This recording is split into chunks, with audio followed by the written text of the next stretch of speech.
up in front. Hey. Whoa.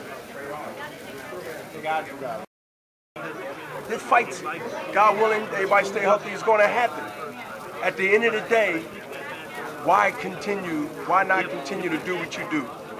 And if you're successful, you're not getting hurt, you're not getting beat up, you're not embarrassing yourself, hey man, you win this fight.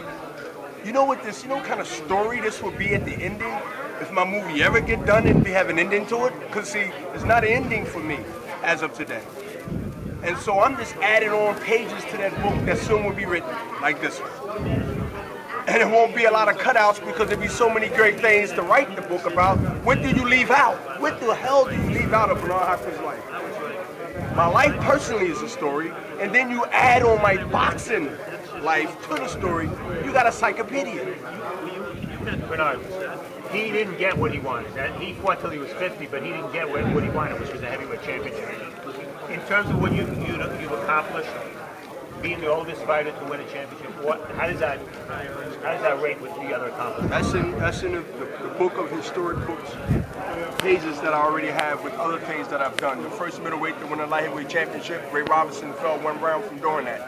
I'm a history junkie. I need therapy, I need problem, I need rehab. Also, the only fighter in the middleweight division that ever made 20 defenses. Went undefeated as an undisputed champion for over a decade. That's not done every day. It won't be done every day.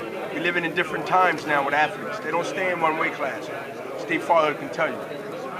I continue to turn a page on meaningful things. If it ain't worth my while, I won't go in the ring. Chad Dawson fight didn't tickle my fancy, and it wasn't worth my while. Didn't I make the good call on that? So I thought, outsmarted, patience, even the guys that think they know.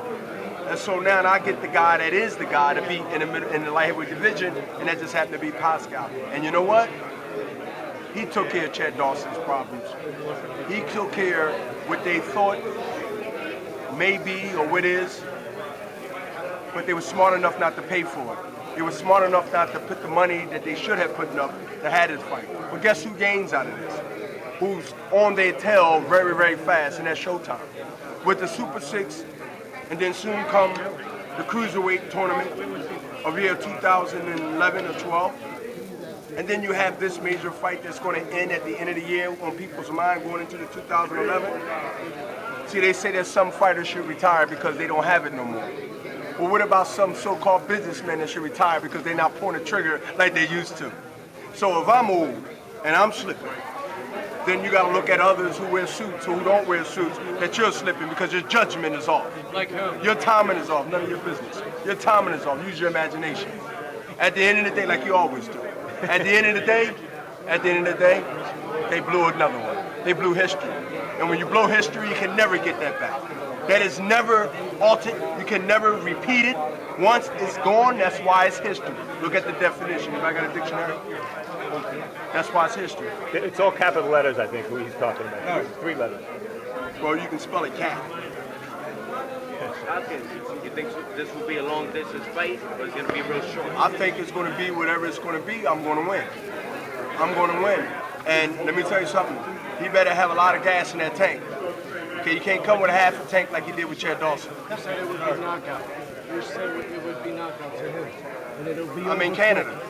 It'll be quick. I'm in Canada. Butte lost in Canada. You know who Butte really lost to?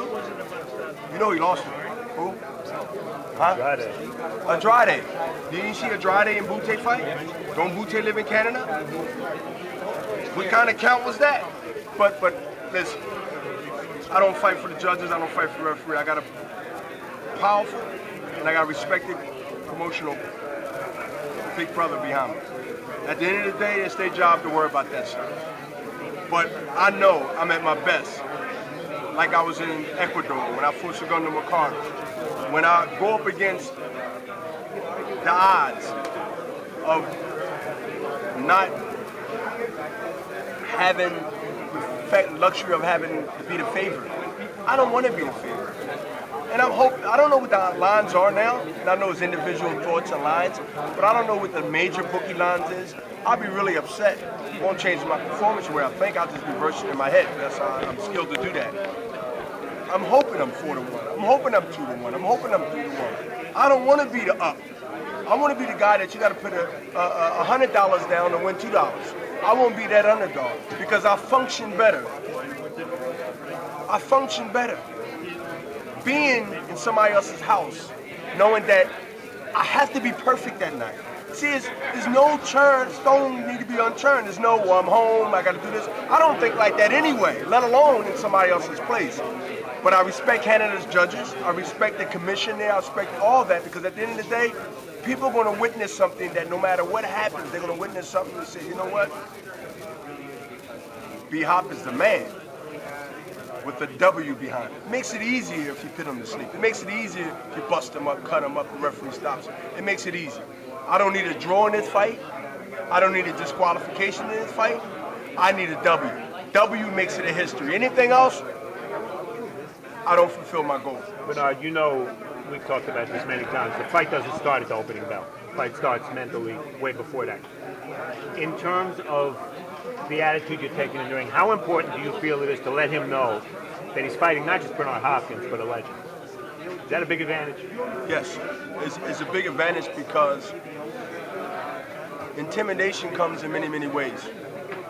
You can stare at a guy. If you have a pin drop, doubt about himself, he would have to sleep with that until he come up with a way where he have to forget it. But at the end of the day, this guy is not a scared guy. This guy is not a guy that believes he was given this or put in this position just because. When you fight a young champion, he got a taste of something I'm used to. I got to be skilled enough to say I'm used to it, but I'm still not full. So even though I am full, I'm not full. That is a skill itself. Pascal believes and he understands because I've been where he's been. When you're young, you take risk. He took this fight. That's what you do when you're young. When you get a little older, you walk across the street a little different. You look left, you look right, and then everybody beeping behind you. Go ahead, old man, go ahead, what are you doing? We all drive. How many times you beep the horn at an old person? I know I have done. Steve Father does it all the time. But when you're young, you walk across the street, you only car, beep, get out of the way, you fool. Oh my God, I almost got hit. That's when you're young. You don't know no better. And sometimes God helps you. He guides you away and keep you safe. Because he knows what you don't know. But when you get a little older, boy, you think and you make decisions that's right. If the shoe was on the other foot, I said here, quote, and I was 45 with the title, why the hell I would fight somebody that's 28 or 26? I want to fight somebody that's 45 or 50. I'm going to be cruiserweight, so the fight will never happen. Is that really your opinion? You think it's the politics of it can never make it happen? His team, and I don't know if it's good there, but his team, they're playing, blah, blah, blah. We're going to take this fight, but now we won't take this fight. So by the time they start playing, I'll be cruiserweight or heavyweight, so, you know. How's this fight play out with Hopkins? How do you see it ending? That's going to be a technical fight.